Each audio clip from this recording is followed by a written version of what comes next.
नमस्कार, सुमेश भितोड़े क्लासेस में एक बार पुनः आप लोग का स्वागत है। मैं Sumesh Kumar Bhitode MSc mains, BEd, CG SET qualified, CG TET qualified, CGPSC mains 5 बार दिया है और अभी सीजीपीएससी मेंस 2019 के लिए भी क्वालिफाई हुआ।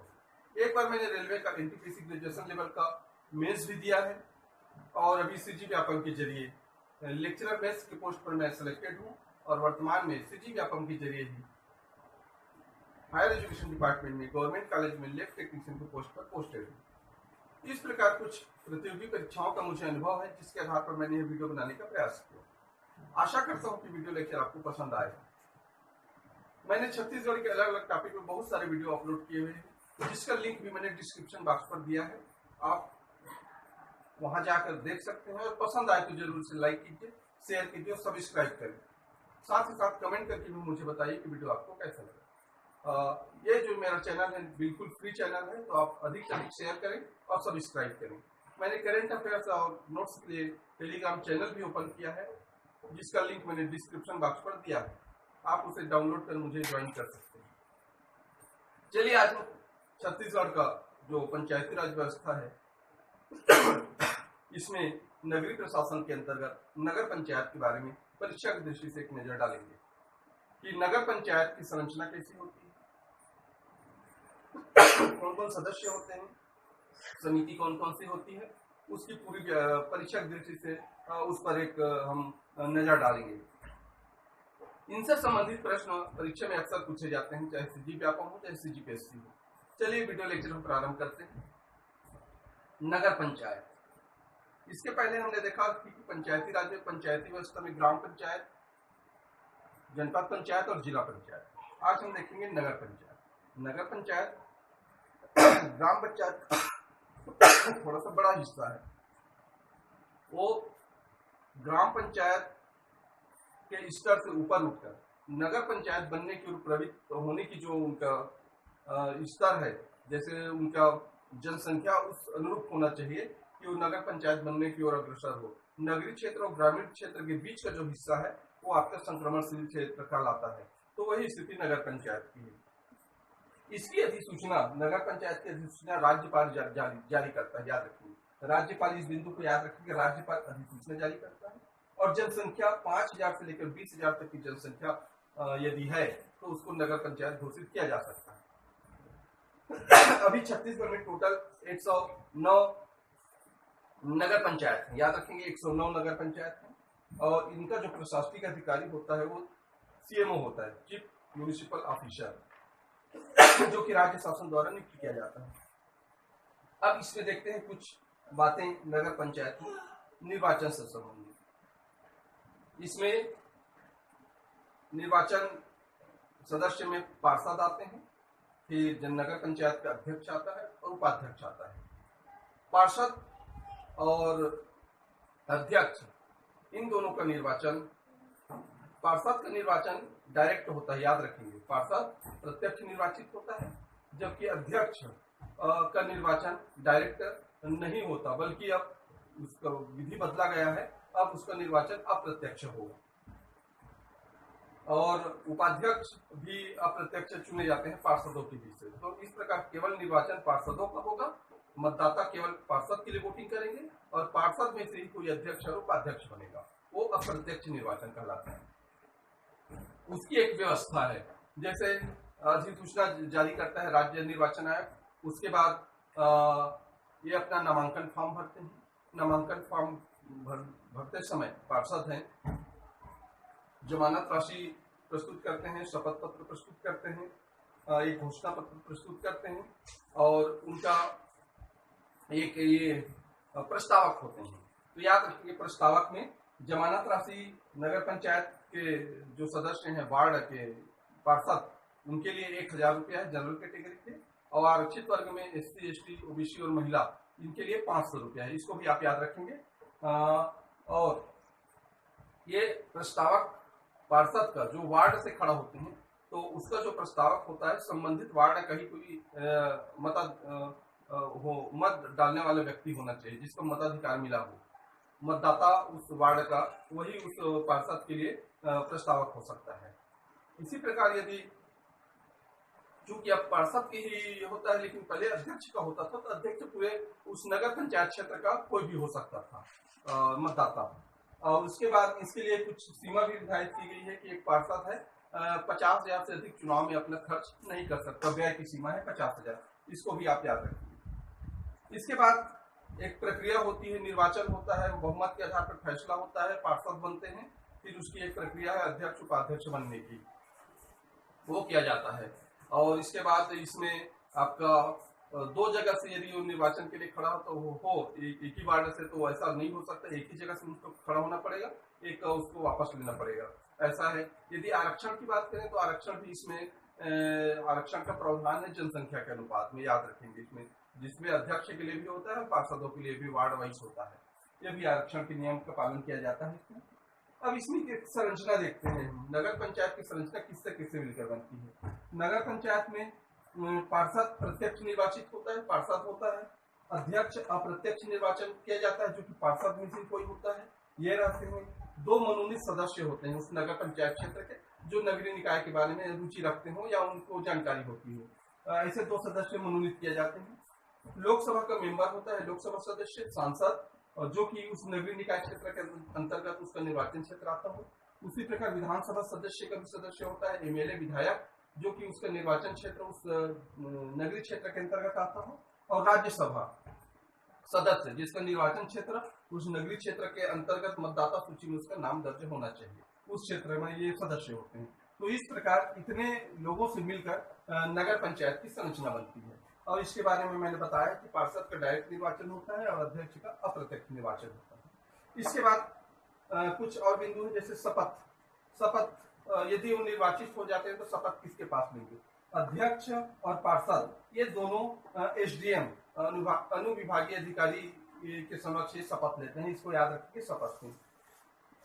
इसके बाद इनकी एक समिति भी बनती है, याद रखेंगे, समिति, इनका एक समिति देखते हैं कि नगर पंचायत क्षेत्र में क्या क्या समिति होती है। सबसे बड़ा समिति होता है इसका प्रेसिडेंट इन काउंसिल, याद रखेंगे, प्रेसिडेंट इन काउंसिल, सलाहकार समिति, संयुक्त समिति, परामर्शदात्री समिति, मोहल्ला समिति, वार्ड समिति, इतने समिति नगर पंचायत क्षेत्र में रहते हैं। बहुत इंपॉर्टेंट, इसको याद रखेंगे आप लोग। सबसे पहले देखते हैं पीआईसी, प्रेसिडेंट इन काउंसिल।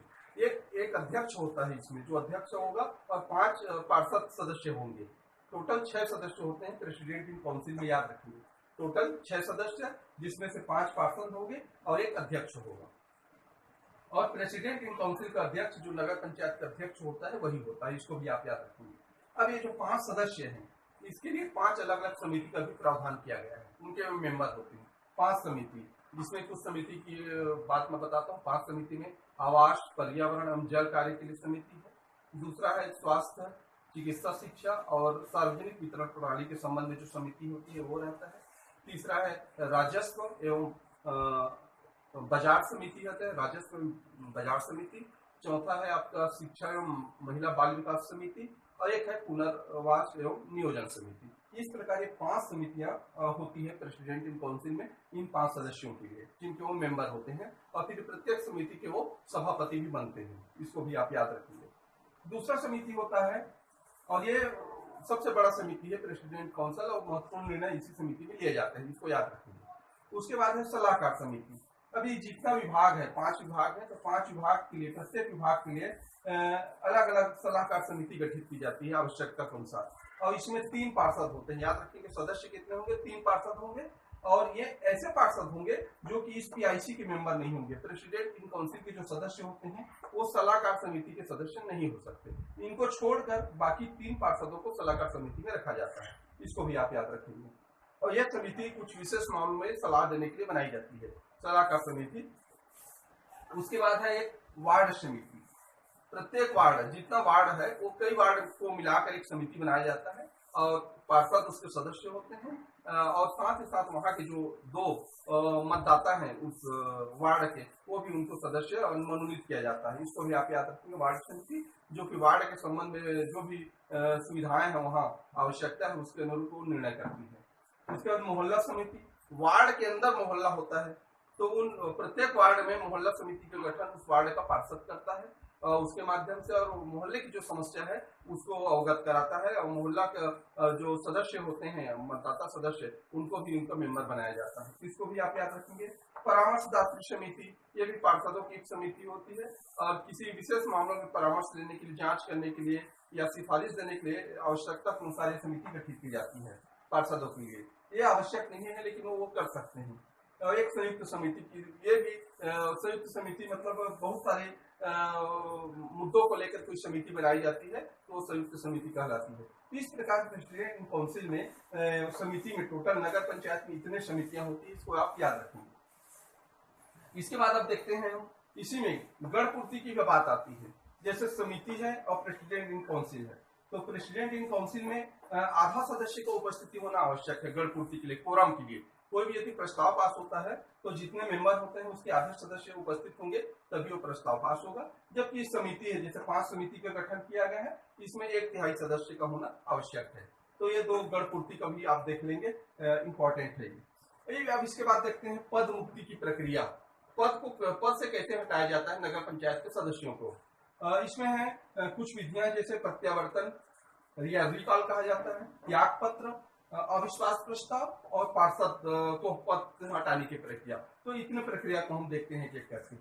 सबसे पहले है प्रत्यावर्तन या रिकॉल।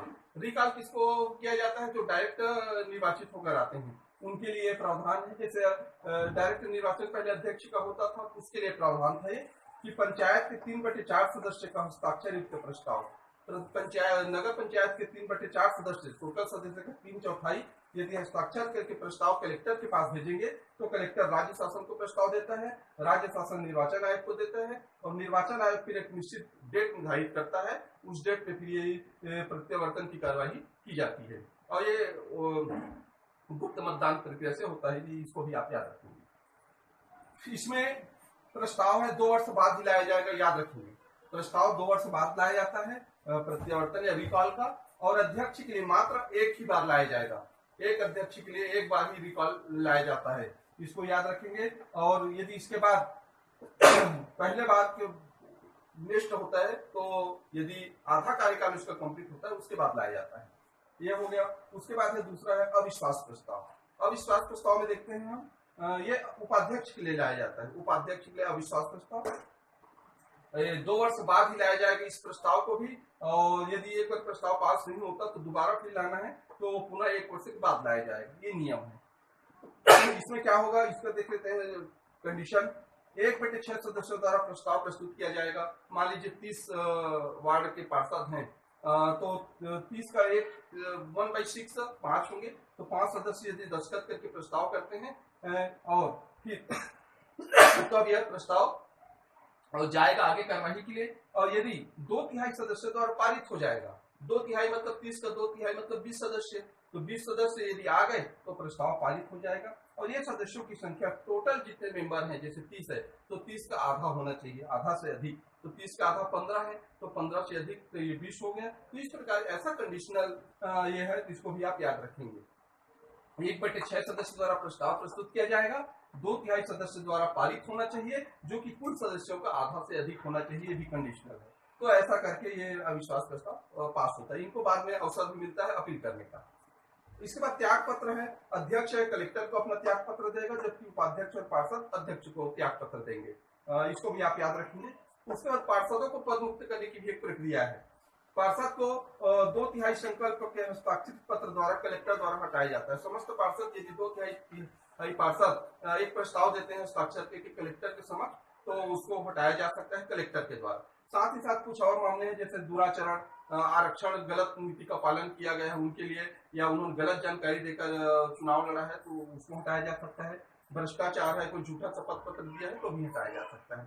साथ ही साथ किसी नियोजन में भाग लिया हो, किसी लाभ के पद पर हो, तो इस प्रकार से ऐसे कंडीशन में भी, या वो लोकहित में न हो पार्षदों का रहना, या उनकी कार्यशैली अच्छा नहीं रहता, लोकहित में नहीं है, जनहित में नहीं है, तो भी उनको कलेक्टर हटा सकता है। तो इस प्रकार से ये नगर पंचायत की एक संरचना है, जो परीक्षा की दृष्टि से जो बातें इंपॉर्टेंट थी इसको मैंने बताने का प्रयास किया है। आशा करता हूँ कि वीडियो लेक्चर आपको पसंद आया होगा। एक स्क्रीनशॉट आप इसका ले लीजिएगा। नेक्स्ट वीडियो में आपसे फिर मिलेंगे, तब तक के लिए नमस्कार।